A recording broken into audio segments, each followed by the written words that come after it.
一個人嘅仇恨要積聚到咩程度，先至會對枕邊人甚至係親生骨肉痛下毒手呢？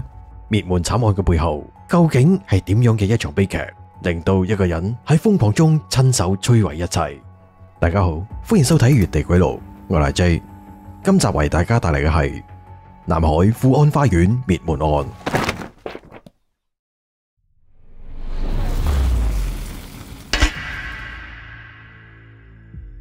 2006年12月28日早上9點30分，佛山市南海區桂城派出所接到一通緊急嘅出警任務。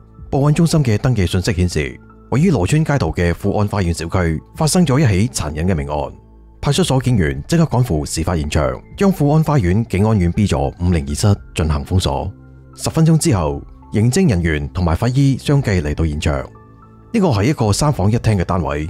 喺客廳嘅中央，一名女子俯臥喺地下，佢後尾枕凹陷，血跡呈噴濺狀灑到周圍都係。佢頭部被反覆擊打，幾乎面目全非。好明顯，兇手喺行兇嘅時候情緒極度失控。喺佢側邊仲瞓有一個遇害嘅男童。後尾枕嘅傷口已經凝固，兩人嘅血跡染紅晒成個地面。由客廳轉入走廊嘅位置，一名稍為年長嘅女性倒喺牆邊，頭部亦都係遭受重創，佢雙手緊握成拳，身體呈現出掙扎嘅姿態，似乎喺生命嘅最後一刻曾經奮力反抗。另一間客房入邊又有一名年輕女子伏屍喺門邊，佢腦骨碎裂，鼻腔滲血，身體呈蜷縮狀態，似乎試圖逃避兇手嘅攻擊。喺同一間房入邊，仲有另外一名女子，亦都同樣地遭受多次鈍器擊打斃命。經法醫初步鑑定，所有嘅死者都係由鐵錘敲擊致死。現場未揾到兇器，成個案發現場充滿住血腥同埋混亂，令人不忍直視。死亡時間集中喺凌晨12點至到2點之間。然而呢間屋冇明顯嘅翻動痕跡，衣櫃嘅首飾盒同埋床頭櫃嘅2萬蚊現金亦都完好無損，排除搶劫殺人嘅可能性。報案人叫做蔡飛友，56歲，廣東徐聞人。死者分別係佢老婆陳淑蘭、大女蔡秋奕、三女蔡東圖、6歲嘅孫仔黃偉峰，同埋大女藥店嘅員工梁秀花。蔡飛友一共有4個女，最細嘅拉女仲喺禪城讀緊初中。佢平時同細女住喺石灣嘅住所，而太太就同3個女住喺富安花園。蔡飛友兩夫婦仲喺富安花園嘅地鋪開有一間快餐店，同大女蔡秋奕兩公婆開嘅國康堂藥店只係相隔幾個鋪面。喺今朝早9點，蔡飛友同平時一樣送完個女返學之後，再食完個早餐就諗住返鋪頭開鋪。當佢經過藥店嘅時候，發現藥店仲未開門。佢心諗，平時呢個時候佢哋早已經開門營業，就算佢哋兩公婆唔得閒，暫住喺佢哋屋企嘅藥劑師梁秀花亦都會先過嚟開鋪。於是佢就上單位睇下咩情況。蔡飛友係咁敲門，依然係冇人回應。佢發現出邊嘅鐵門係反鎖咗，但入邊嘅木門未有關實，仲留有一絲嘅門罅。佢透過門罅隱約見到客廳嘅地板有一大灘疑似係血跡嘅液體，佢感到好唔對路，於是即刻揾嚟小區保安合力將鐵門撬開。眼前嘅景象令到蔡飛友爭啲暈低。交代完之後，辦案警員就問蔡飛友仲有冇其他親人，佢就話大女婿黃文儀同埋二女蔡懷恒嘅電話一直都打唔通。警員安撫好蔡飛友嘅情緒，叫佢慢慢聯繫失聯嘅親人，隨後對樓層嘅住戶進行走訪調查。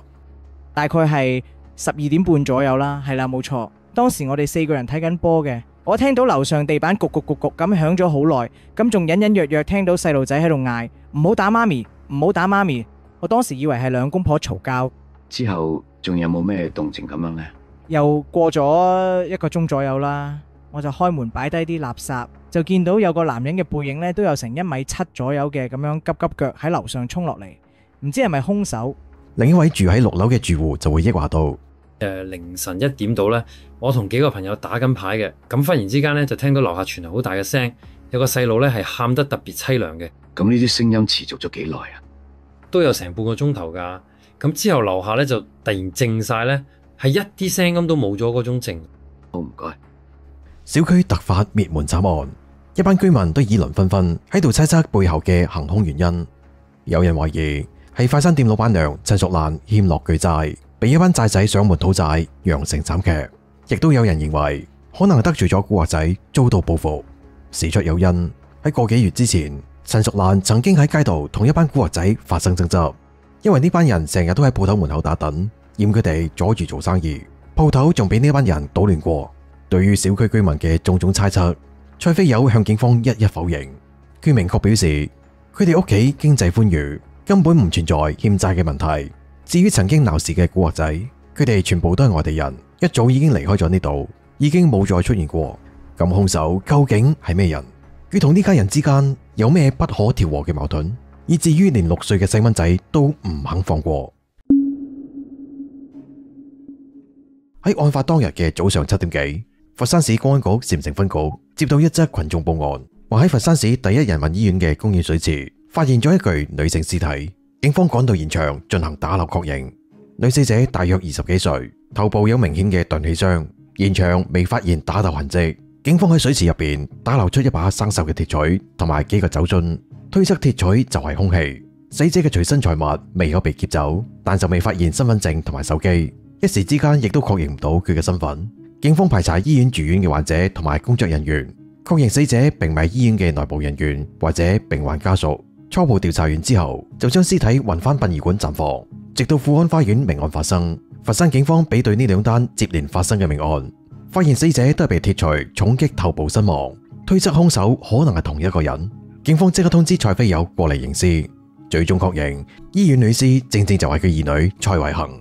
接連失去至親嘅蔡飛友情緒接近崩潰，話唔定仍然失聯嘅女婿黃文儀亦都凶多吉少。不過警方調查發現，案發單位嘅門鎖未有被破壞，兇手應該係熟人作案。黃文儀停喺樓下嘅摩托車已經開走咗，種種跡象表明呢個黃文儀有重大作案嫌疑。佛山警方當即登報懸賞5萬，緝捕黃文儀，兼且向全國發出 A 級通緝令。專案組連夜印發咗8萬幾份嘅懸賞通報，分發至廣州、佛山等地嘅治安隊同埋的士司機、公交車司機手上。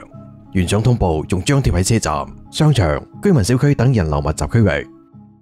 蔡飛友始終唔肯相信女婿黃文儀會做出咁嘅事。喺佢睇嚟，黃文儀雖然性格內向，但為人老實勤力，多年以嚟一直為家庭辛勤付出。蔡家喺佛山紮根已經好多年。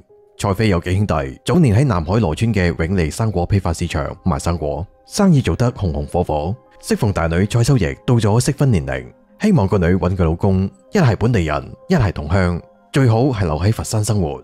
而同樣嚟自徐聞嘅黃文儀就成為蔡家女婿嘅最佳人選。黃文儀喺1994年嚟到佛山之後，一直都喺永利批發市場做管工，平時同蔡家嘅人亦都有唔少接觸。蔡飛友認為佢性格雖然內向，但為人忠厚老實，相當適合大女過日子。2000年，蔡飛友出錢喺富安花園為個女買咗一個單位，黃文儀同蔡秋奕順理成章咁結咗婚。1年之後，仔仔黃偉峰就降臨人世。黃文儀作為上門女婿，經常都俾人閒言碎語，話佢冇本事，靠老婆屋企，甚至喺佢背後話佢仔同佢生得一啲都唔似。對於各種聲音，黃文儀就未有多加理會。2003年，蔡家人聽從親戚嘅建議，喺石灣投資咗一間藥店。黃文儀就辭咗份工，兩夫妻一齊經營藥店嘅生意。其實黃文儀嘅父親曾經係一名黃綠醫生，識少少醫術。黃文儀同2位兄長由細到大耳濡目染，喺父親嘅身上學到一啲皮毛功夫，但醫術並唔高明。喺多年之前，黃文儀嘅大哥得咗急病，佢二哥就自把自為咁幫大哥對症下藥，結果將大哥醫死咗。自此之後，黃家就冇人再接觸醫學相關嘅事務。不過，黃文儀憑借父輩傳授嘅醫學常識，對藥店嘅經營仲係起到一定嘅幫助。喺藥店嘅經營過程中，蔡秋奕負責管錢，黃文儀負責採購，夫妻2人分工明確，藥店嘅生意逐漸上咗軌道。第2年，佢哋喺富安花園又開咗第2間藥店國康堂。蔡家兒妹3妹相繼嚟到藥店幫手，同時仲招咗一名藥劑師梁秀花。由於呢度鄰近批發市場，人流方面亦都算唔錯，外母陳淑蘭甚至覺得喺呢度做食肆大有搞頭，於是就喺藥店附近開咗一間快餐店。蔡飛友平時亦都會去嗰度幫手。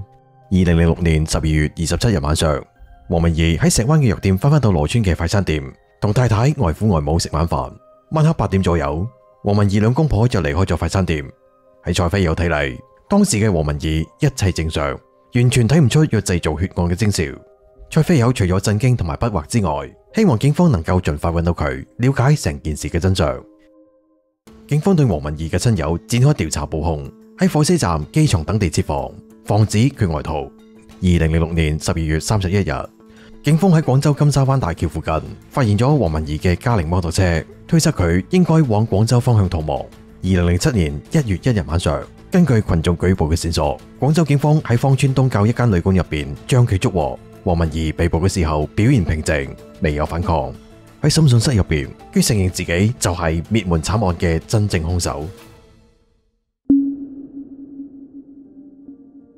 黃文儀同蔡秋奕啱結婚嘅時候，夫妻關係仲算融洽。然而矛盾就喺開藥店之後逐漸顯現。隨住生意好轉，黃文儀覺得喺鋪頭入邊攞啲錢亦都係理所當然。有一次，佢攞咗1000蚊買咗啲物品去探望喺佛山擺地攤嘅二哥一家人，見細佬生活過得唔錯，二哥亦都為佢感到欣慰。原本呢件事就咁過去，直到蔡秋奕喺鋪頭入邊責罵員工，聲稱鋪頭遇到賊，要揾出偷錢嘅人。黃文儀就隨口問咗一句：唔見咗幾多錢呢？唔見咗1000蚊嘛。黃文儀先至知道，原來係自己攞走嗰1000蚊。嗰1000蚊其實係我攞嘅。點不知蔡秋奕一聽，即刻冷嘲熱諷咁話：日防夜防，點知家賊咧先至係最難防嗰個。黃文儀霎時間感到好唔舒服，反駁佢話道：咁我攞自己鋪頭嘅錢，點解就成咗賊嘅呢？喂，咪住先，間藥店同你有咩關係先？兩間藥店都係我阿爸阿媽俾錢投資嘅。我想請問，幾時變成咗你嘅呢？蔡秋奕一啲都唔肯讓步，佢不嬲都強勢。之前因為啲小事同黃文儀嗌霎嘅時候，黃文儀多數都選擇忍讓。但呢一次，蔡秋奕喺咁多員工面前，一啲情面都唔留，係咁指責，係咁數落。黃文儀低聲請求：不如返咗屋企再講啦，好冇？但蔡秋奕就係唔理，繼續當眾逼問。無奈之下，佢只能夠坦白：我淨係買咗啲嘢俾二哥同埋2個侄仔，真係冇其他嘢噶啦。蔡秋奕一聽更加激氣：你攞我哋屋企嘅錢貼你嗰個兜踎二佬，我唔理，你一係填翻條數，一係攞翻啲嘢翻嚟。咁買咗嗰啲嘢都送咗俾二哥佢哋一家人啦。而家你即係叫我難做啫。而家驚難做啦咩？驚就唔好學人穿櫃桶底啦。兩公婆你一句我一句，一班店員都好似睇戲咁綿綿相催。黃文儀感到咩面都冇晒。唉，得啦，我還翻俾你得未？講完就離開咗藥店。佢喺街度遊蕩咗成日，心入邊喺度諗，身上得翻個幾百蚊，去邊度夾翻嗰1000蚊攞翻去？佢經過一個賭檔，見有人贏咗唔少錢，於是決定試下手氣。初頭佢贏咗500幾蚊，但之後連輸幾鋪，唔單止將贏嘅錢全部輸翻轉頭，身上僅有嘅錢亦都搭埋入去，結果輸得一乾二淨。晚黑翻屋企嘅時候，蔡秋奕黑口黑面咁問佢：錢呢？黃文儀無言以對。外母陳淑蘭見係咁，亦都加入到指責隊列。阿文啊，你穿櫃桶底就係你唔啱噶啦，冇忘記你嘅身份先得噶嘛。你係上門女婿啫，我哋嘅錢點可以俾你隨隨便便話攞就攞嘅呢？姨仔蔡東圖更加係煽風點火。媽，使咩同佢講咁多啫？報警啦！而家講緊嘅係偷錢，唔係攞嘢，梗係要負法律責任噶啦。黃文儀感到前所未有嘅屈辱，雖然開藥店佢係冇出錢，但付出咗無數嘅心血，而家竟然俾呢家人當成係賊嚟對待。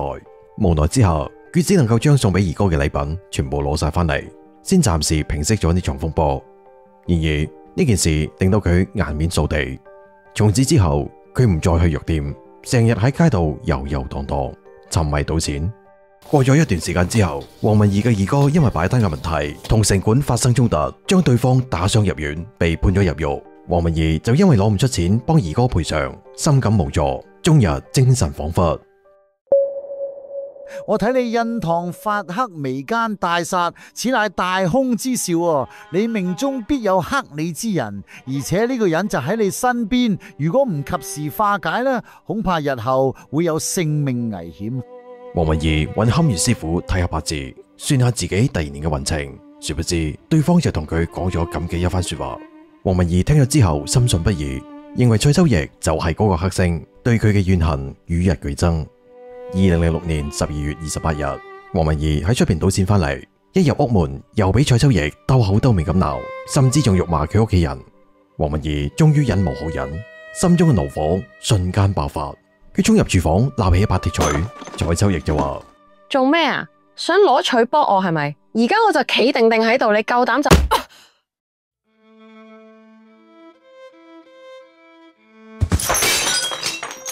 說話都未講完，蔡秋奕眼前一黑，應聲倒地。外母陳淑蘭聽到動靜，衝出嚟見到女兒嘅慘況，黃文儀雙眼充血。呢個時候，三妹蔡東圖喺房入邊走出嚟睇下發生咩事，眼前嘅景象嚇到佢即刻走翻入房，諗住反鎖，但就俾黃文儀及時阻斷。佢舉高鐵錘，大力錘打蔡東圖，就係咁命喪喺鐵錘之下。喺房入邊瞓緊覺嘅梁秀花嚇到成身打晒冷震。唔好啊，唔好殺我啊，文哥，我求下你放我走啦，好唔好？佢趁黃文儀思考緊嘅時候，打算反擊破鐵，但最終都難敵鐵錘嘅攻擊。跟住仔仔黃偉峰亦都被驚醒，見到媽媽同埋婆婆倒喺血泊之中，大聲喺度喊。殺紅咗雙眼嘅黃文儀，血肉之情已經拋諸腦後，唔留一個活口。搞掂所有人之後，佢忽然之間仲醒起一個人，嗰個人就係二妹蔡慧杏。佢打通電話，訪聲外母身體唔舒服，已經送入醫院，叫佢即刻過嚟。